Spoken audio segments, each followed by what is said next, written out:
All right, you guys know what I have to lead with this morning. Of course, how about that game last night? There we go. Feels good. I keep saying it feels good to be good. Like we're good. It's not luck. We're a good football team. I can't wait, I guess, to play the Ravens in the Super Bowl. I guess we're like on a collision course. Maybe if you guys can beat Buffalo today. But you know, if they lost, you probably would have canceled church today. They won, so we're here. All right, so I want you to think about what are some of the things that you believed growing up that you later found out were completely a lie. The other day, my daughter Harper asked if she could have some gum, and I told her that she could just as long as when she was done with it, she threw it away. And she's sick, so of course she asked me, like, well, why, when I'm done with it, can't I just eat the gum? Like, can't I just swallow it? And I immediately thought, no, because it's going to sit in your stomach for 7 years. Anybody else have parents that told you that? Okay? It's a lie. It's completely a lie. Gum stays for about 24 hours, and then it's gone. Or how about this? You can't go swimming for 30 minutes after you eat. Also a lie. It's not true. Or toilets flush counterclockwise below the equator. I found that out on The Simpsons. Not true. Drinking coffee stunts your growth. That's another lie. It's illegal to drive with the overhead light on in your car, right? How many parents told you that? I don't know if I knew that was a lie until I was like in my 20s. I'm like driving past the cop. I'm like, I didn't get arrested. I didn't go to jail for this. How about this? This was one of my favorite ones. You can't get a job if you have tattoos. That's super awkward. But the biggest lies that we were told were about, a big jolly guy that sees you when you're sleeping and knows when you're awake, or a bunny that shows up at your house on the day that we celebrate Jesus conquering death, and he hides eggs for you. Right? Now, of course, we are not foolish enough to believe these lies anymore. In fact, most of the middle and high schoolers in this room have never heard these lies before because we found out the truth and we chose to stop the web of deception that the generations passed down onto us. But as we continue in our series called Digital Hygiene this morning, I want to talk about a lie that we believe about technology that is having a devastating impact on our lives. It's a lie that we have better community because of social media and technology. Right? We have bought into this lie. Now, you don't have to raise your hand, but how many of you believe this or at one point believed that this was true? That because of social media, because of smartphones, because of the internet, the relationships and community and interpersonal interactions we have are better, stronger, healthier, and more connected. Right? And if you believe that, or if you've believed that before, I think it makes sense because when Facebook first came out, it was pitched as a way for people to be connected to one another because we want connection, right? And because we want that connection, we signed up. We jumped into this new thing. When social media started, it was called social media because the apps that were being created were supposed to allow users to communicate and share content with each other, creating a sense of community. And we want a sense of community. But I hate to break it to you, this is all completely a lie. In fact, every single study about social media has found that greater internet use is associated with a decline in communication with family members, a decrease in your social circle, and an increase in depression and loneliness. It doesn't matter that you can text someone across the world in seconds. It doesn't matter that you can play video games with your friends online on the weekends or that you can share what's going on in your life with people through Instagram. We are more connected than ever, but we are lonelier than ever. Last year, Gallup did a poll asking thousands of people about loneliness. Here's what they found. Over 60% of adults report feeling lonely at times. They kind of get hit with that feeling every once in a while. But they also found that 20% of people feel lonely every single day. Right? They wake up feeling lonely. They go to bed feeling lonely. They found that young adults between the ages of 18 and 22 are the loneliest group, meaning the generation that has never known life without the internet is the loneliest generation. They found that 1 in 5 people say that they don't have anybody to talk to about important matters. And they found that men are more likely than women to report feeling lonely, but women are more likely to seek help for their loneliness. This is the challenge of the world we live in right now. The average person has over 300 friends on Facebook, 200 followers on Instagram, 100 followers on Snapchat, and 100 followers on TikTok. Well, I guess not TikTok anymore because it's banned. It's a good thing, people. Some of you woke up this morning mad. Don't be mad. It's toxic. Right? So we have all these friends and we have all these followers on social media, but they've also found that we only have one real friend, one close friend in life. One person that we can call in the middle of the night if something goes wrong. One person that we can be vulnerable with when we're struggling. One person that we can count on to be honest with us when we need someone to speak truth in our life. One person. It has actually gotten so bad that in May of 2023, the Surgeon General put out an advisory saying that we are now in an epidemic of loneliness. And the advisory singled out the tangible impact of technology on Americans' daily lives and connections as one of the main causes for this epidemic. Right? And if you remember when this came out in May of 23, this was breaking news. Right? It was on every single media outlet as people realized, apparently for the first time in their lives, that they need community. Breaking news, we're not meant to do life alone. Here's the thing, though. God said this first. Right? God said it first. And the fact that people need community wasn't breaking news for many of us because we spend time reading the Bible. In Genesis chapter 1, God creates everything in this world. He creates the heaven and the earth. He creates land and seas. He creates birds, fish, creatures of the dry land. And then in Genesis 2, he creates man. And in Genesis 2:18, it says this, "Then the Lord God said, 'It is not good for the man to be alone.'" And so God saw that Adam was alone and said, "This isn't it. This isn't the life that I want to have for him." And I like to remind people when we're reading this verse that this is the first problem that ever existed in this world. It wasn't sin, it was loneliness. And so God gave Adam the gift of a wife so he wouldn't have to be alone. Because as people, we are hardwired in our hearts, our souls, our minds, and our strength to be in community with other people. Now, the advisory went on to share that social connection is as essential to humanity as food, water, or shelter, which are the basic needs of survival. And then it said this, "Humans have historically needed to rely on each other for survival, and modern people remain wired for that connection and proximity to others." But again, God said this first. In the Old Testament of the Bible, there's a book of wisdom called Ecclesiastes. The word Ecclesiastes is from the Hebrew word teacher, because the author, King Solomon, is teaching us his wisdom.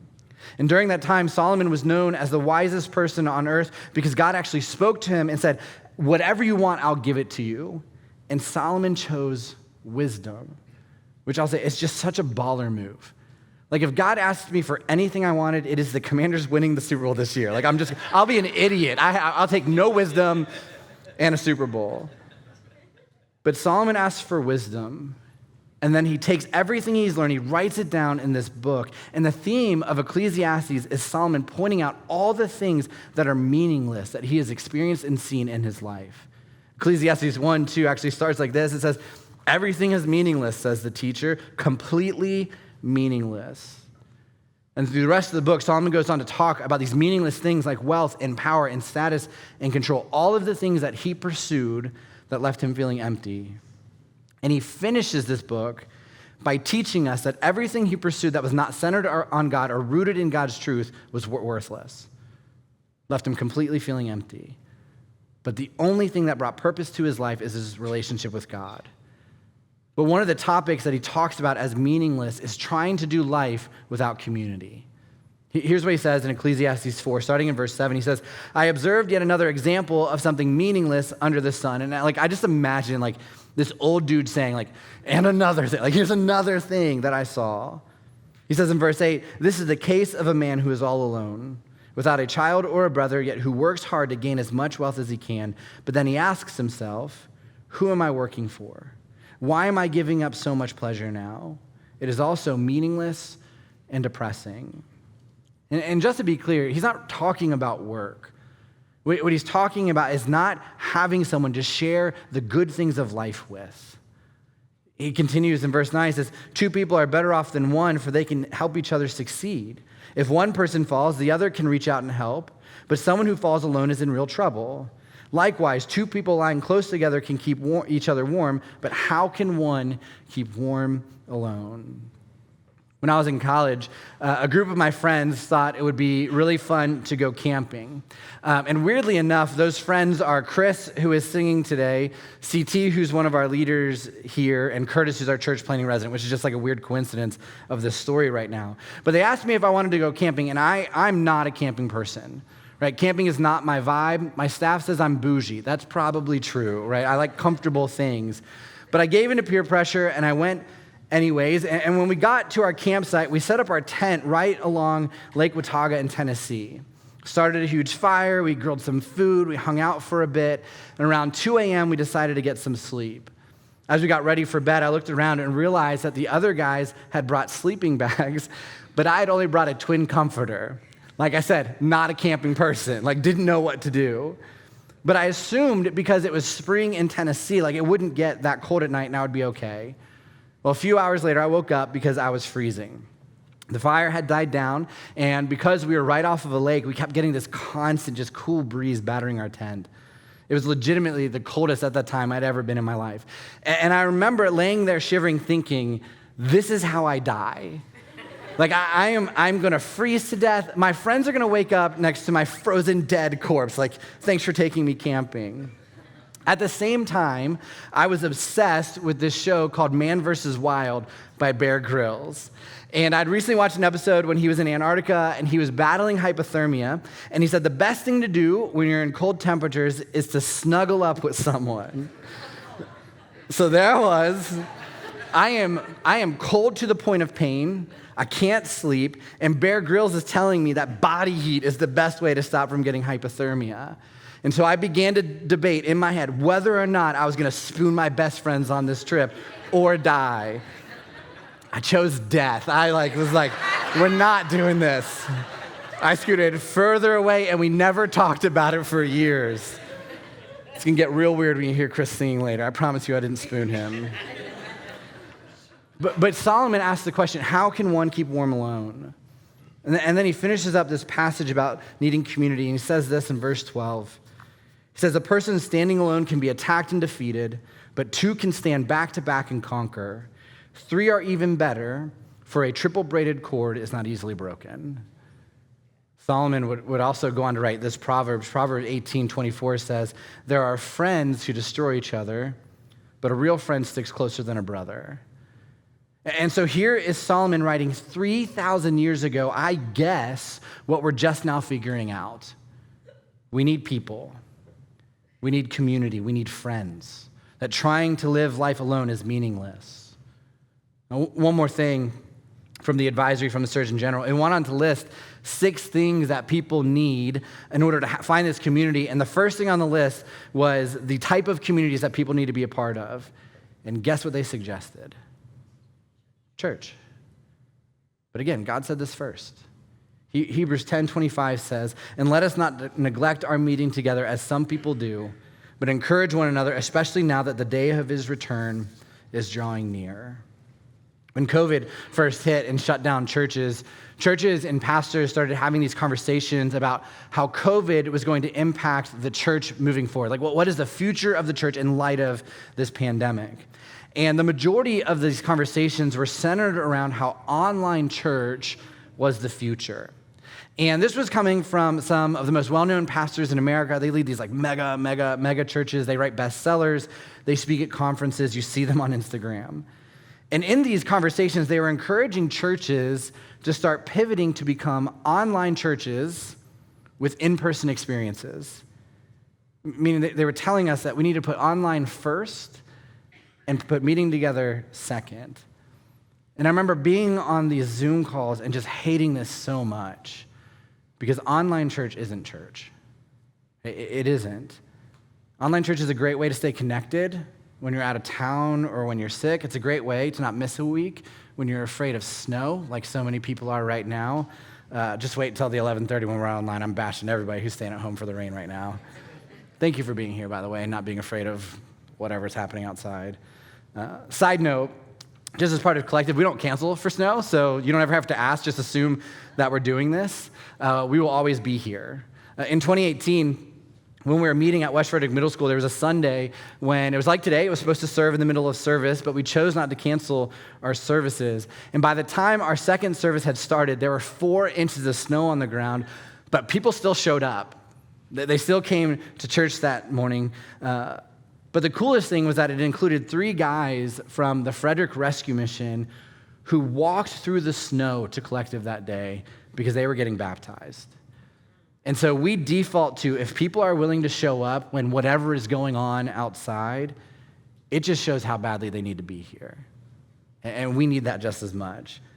And so even if one person shows up, we're going to open up our doors so we can have church on Sunday mornings. Right? Online church is a tool that we are thankful for. But watching church online is no different than watching a live sporting event on television. No one would ever say that it's the same as being there. This is why I say from stage all the time that you need to be here. You need to make showing up a priority because we need this. Right? We need this not just for our spiritual health, but for our relational health as well. Now, here's how I would sum everything up that we just talked about. And I would encourage you to write this down and take a picture of this. Right? Here's summing all that up. Choose connection over being connected. Right? We need to choose connection with other people over being connected to our devices. Because we are designed to have real, honest, life-giving relationships with other people. We are created by God to have friendships where people know our story and they know who we are. The rise of loneliness and the rise of technology are inextricably linked. And the further we pour ourselves into screens and apps, the lonelier we are going to feel. It is just going to get worse from here. Because God didn't create you to be anonymous. He didn't create you to just be a follower on an app. He didn't create you to value screen time over face-to-face interactions. He created you to be in community. And so I have 2 very practical action steps for you to take this week that will help you battle loneliness and find community. And the first one's about Collective. So here's the first thing. Get involved at Collective. Listen, being here is great. Like I said, you should be here on Sunday mornings. You should make this a priority. But getting involved here is how you actually get connected and find community. Really, it's how you make friends. Every few years, I'll share a study from Robin Dunbar that I love. Dunbar wanted to see how many relationships people are capable of having. And he found that we are able to have 1,500 people that we recognize and 500 acquaintances. Right? That's kind of the peak of it. And he says, these aren't friends. These are just people that you know of. These are the people that you grew up with, that you don't talk to anymore. These are your neighbors whose names you don't know, but you probably know the name of their dog. Like, these are the majority of people that we are friends with or that we follow or whatever on social media. But then Dunbar found that there are also 3 circles that we are capable of maintaining. The first circle we have is our crowd, which is about 150 people. The middle circle is your community, which is 15 to 50 people. And your inner circle is your closest friends, is 3 to 5 people. At Collective, we call this your crew. And Dunbar found that people can move in and out of these levels based on how much time you spend with them. But he also found that as people, we need all 3 circles to be relationally healthy. But the most important circle is the 3 to 5 people that we do life with. The thing that we absolutely have to have are 3 to 5 close friends because they make the biggest impact on our lives. And so one of the things I try to point out whenever I share this study is that when you only show up for church, you are choosing to be a part of a crowd. Right? And I know, I know we absolutely hate that language when it comes to church because we want to say that we're part of a church community. We want to say this is my church family. And at Collective, we really want you to feel that way. We really do, but think about it. Right? There are probably 150 people in this room right now. And at first service, there's 150 people. And at third service, there'll be about 7 because of the snow. But next week, there'll be 150 people at that service as well. And so if you are just showing up on Sunday mornings, while you will get to know people, and you do get to feel like you're a part of something really good, you are always going to feel a little like you're a part of a crowd. And really what I would compare it to is it feels like you're on social media watching people post about their lives instead of joining in their lives with them. You know, from time to time, I'll have a conversation with someone in the lobby who will tell me that they don't like the fact that Collective is growing. And they say things like, it's just getting too big, or it's losing that small church feel that we had in the beginning. And I always respond to them by saying, if you are against healthy church growth, you are against the mission of the church. Because Jesus didn't tell his disciples to start a small church that only served the people of Jerusalem. He told them to go out and reach the entire world. And so the first thing I do is I remind them that church growth is a good thing. It is a biblical thing. But then I will ask them, are you in a small group? I'll ask them, are you on one of our serving teams? I'll ask them, do you hang out after service when we get to do fun stuff? And the answer is always no. And so I will tell them, if you want to find community at Collective, you have to get involved. Right? And at Collective, we desperately want you to do this, but not because we want something from you. We want something for you. And so we commit to you to doing everything we can to create space for you to meet people, for you to make friends, for you to move from the crowd and into the community. But we cannot force you to get involved. And so just being as blunt as I can, you will not find community here or in any church, even if they tell you you can. But you will not find community here or in any church if you just show up 1 hour a week a bunch of times a year. It just doesn't work that way. And the thing is, that's not a church thing. That's a people thing. That's a science thing. It's a psychology thing. It takes time, and it takes you choosing to get involved. And there are two main ways at Collective that you can do this. You can join a small group, or you can join the team. And the best way to do that is you can just check a box on your connection card like we talked about earlier. You can head to Next Steps and talk to somebody to figure that out. Right, this is how you move from the crowd to community here. And right now is actually the best time to join a group because we're kicking them off in just a few weeks. This spring, we have more small groups than ever. We have 14 groups meeting during the week all over the Frederick area. 11 of those groups get together to hang out, and what they'll do is they'll read the main Bible verses from the previous Sunday so we can dig deeper into what we're talking about as a church. One of those small groups is just for 18 to 30-year-olds, and so if you are in that age bracket and you are looking for a community, which statistically it says that you need to join that group.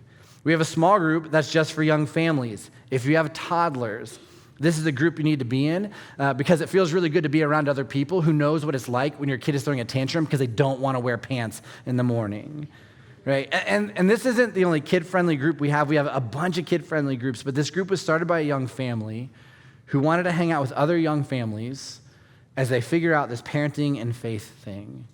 We have a Saturday brunch collective, #mimosas. We have multiple late night small groups that meet after 8 p.m. We have a group that meets here at the building on Wednesday nights, so you already know how to get there. And we have a bunch of other groups that meet in homes throughout the week. If you're a student, you need to join Youth Collective. It meets on Wednesday nights. Youth Collective is for middle schoolers and high schoolers. They come together and hang out. They eat food, they play games, they have fun, but more importantly, they talk about God and faith. Students, this is the community that you are searching for. Right? This is the community that you're not going to find at school and you're not finding on your phones. This Wednesday is actually the Youth Collective kickoff, and I just want to encourage you to go talk to somebody at Next Steps and be there. This spring, we also have 2 specialty groups called Money Matters, which is a small group for anyone who wants to take control of their finances, and Better Together, which is a small group for married couples who want to strengthen their marriage. Right? And if you have questions about these groups or where they meet or who's leading them, you can head to the lobby after service and go to the pallet wall because we have a team there who wants to help you get connected to a small group. Now, let me talk about the Collective team. The Collective team is a great community to be a part of because it's people who serve together and create space for other people to experience Jesus. The best way I could say it, it's community on a mission. And over the past 7 years at Collective, we have seen incredible community develop through the people who serve together. And so if you can play an instrument, join the team. If you're great with people, join the team. If you want to help kids develop their faith in Jesus, join the team. If you want to get all the dopamine from holding babies, join the team. There are so many babies and so many pregnant people in this church. Right? If you can hold a door, join the team. If you don't like people, join the tech team. They don't want to talk to you. They don't want to talk to other people. It's great. If you love rejection, join the team, become a host so people can say, no, I don't want to sit there, no, I don't want to sit there, no, I don't want to sit there. It makes them feel really good inside. It doesn't. Just sit where they tell you to sit.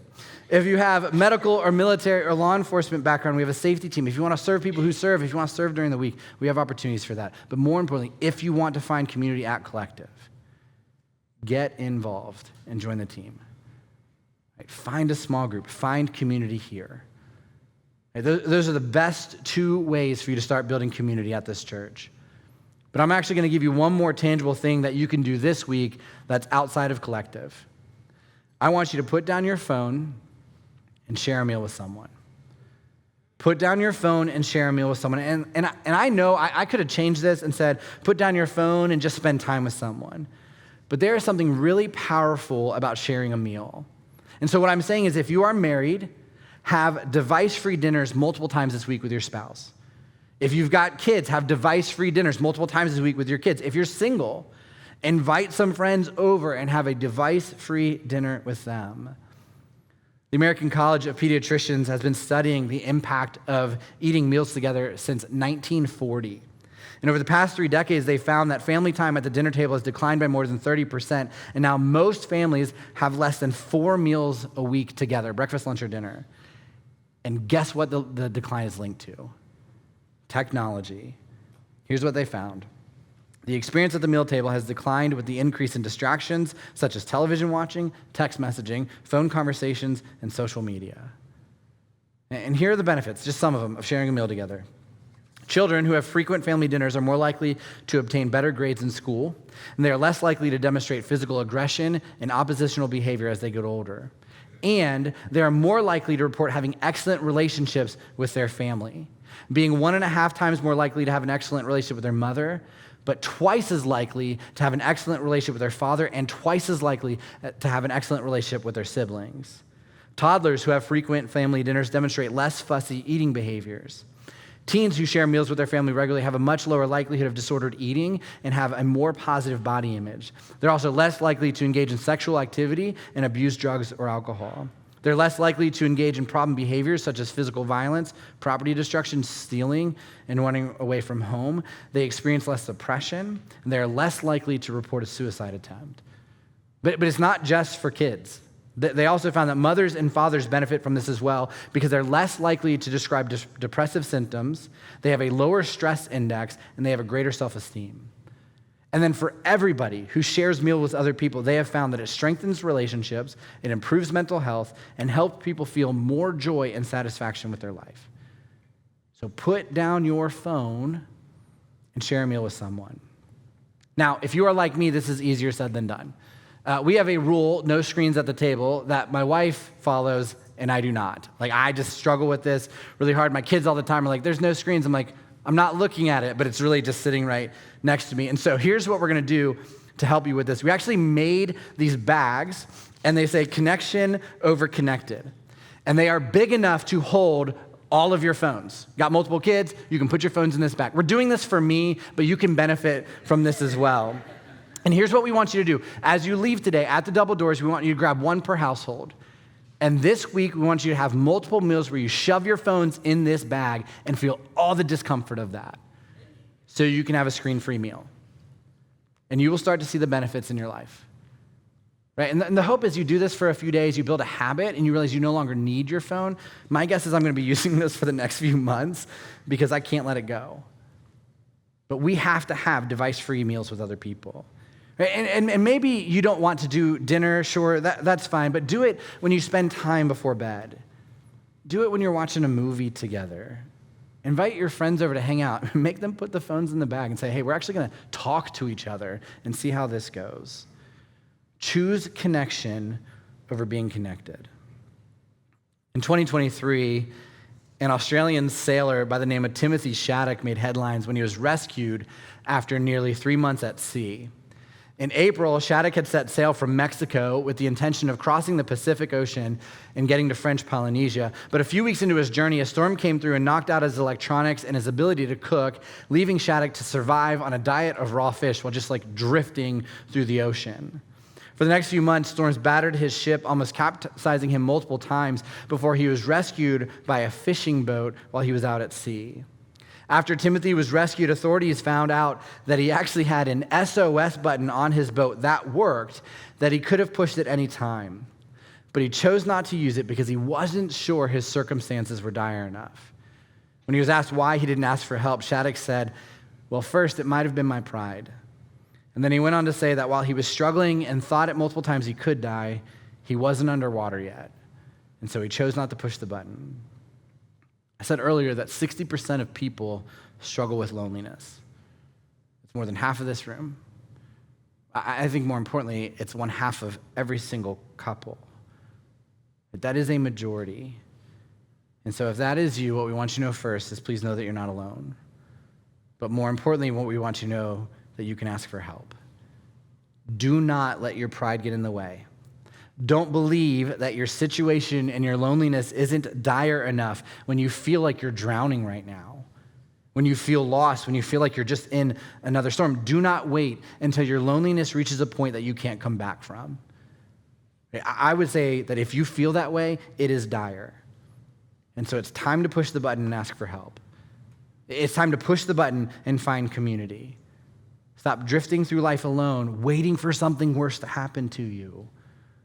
Because really, you can be in community, or you can watch videos of people being in community. You can be in community, or you can be in a crowd. You can be in community, or you continue to isolate yourself. Push the button and get help. Let's pray. God, loneliness is just such a complex thing because we are surrounded by people all the time. God, we're surrounded by people at work. We're surrounded by people at church. God, we're surrounded by people on social media. And even though there are people all around us, we are lonelier than ever. And it's because we don't have true community with any of these crowds that exist in our life. And so, God, there are times when we sit in this place where we're not sure it's dire enough because we got people around. But the loneliness sinks in and we start to feel that depression and that pain, that sadness, understanding that we don't have those people in our life that we can call at any time of the day. But God, we need it. And you designed us to have it. And so God, I just pray as we talk about this idea of being connected with other people, God, I pray this week that we take a step, that we choose to get involved, or we text a friend or call a friend this week and ask them to come over to have a meal so we can continue to build real relationships that we were designed to have. God, help us understand what it's like to be seen. Right? God, help us be in situations where people know our stories, they know who we are. God, help us find ourselves in a place where when we are struggling, we know we can get help. God, I just pray for those who feel that way this week, that they understand that it's okay to push the button and say, I need help. It's okay to check a box or have a conversation with someone and just say, hey, I need friends. I can't do this alone. God, I also want to pray for people who have that community. God, for the people in this room that have the 3 to 5 people that they can call in the middle of the night, God, I pray that we don't take that for granted. God, that we understand that came through hard work. God, that it came through consistency. God, it came through reaching out. God, it came through being vulnerable. And now we are lucky enough to have those people in our life. But God, I pray that we don't overlook that. God, I pray that we don't take it for granted. God, I pray that we can continue to be those people for other people. God, we're so thankful that you didn't create us to be alone. But God, right now we need your help to find those people. God, we thank you and love you and pray these things in your name. Amen.